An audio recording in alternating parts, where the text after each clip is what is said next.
প্যালেস্টাইনপন্থী শিক্ষার্থীদের বিক্ষোভের মুখে নিরাপত্তাজনিত কারণ দেখিয়ে মূল সমাবর্তন অনুষ্ঠান বাতিল করেছে ইউনিভার্সিটি অব সাউদার্ন ক্যালিফোর্নিয়া। বৃহস্পতিবার ইউনিভার্সিটি কর্তৃপক্ষ এই ঘোষণা দেয়। তারা জানায় এই অনুষ্ঠানে অন্তত 65,000 জনসমাগম হতে পারে। আর আগত অতিথি ও অনুষ্ঠানে অংশগ্রহণকারীদের নিরাপত্তা বিষয়টি বিবেচনা করে এমন সিদ্ধান্ত। এদিকে শুক্রবার প্যালেস্টাইন ও ইসরায়েলপন্থী শিক্ষার্থীরা ক্যাম্পাসে পাল্টাপাল্টি বিক্ষোভ করেছে।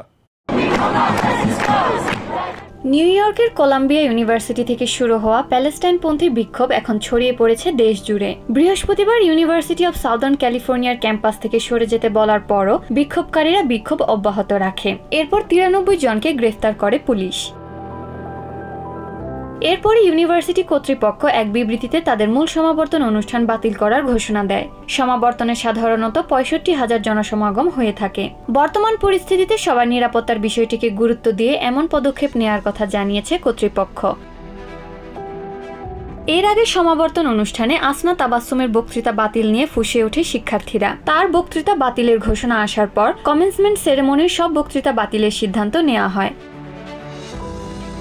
এদিকে বিক্ষোভকারীদের দাবি, তারা শান্তিপূর্ণভাবে ক্যাম্পাসে অবস্থান করলেও পুলিশ বিনা কারণে অনেককে আটক করে।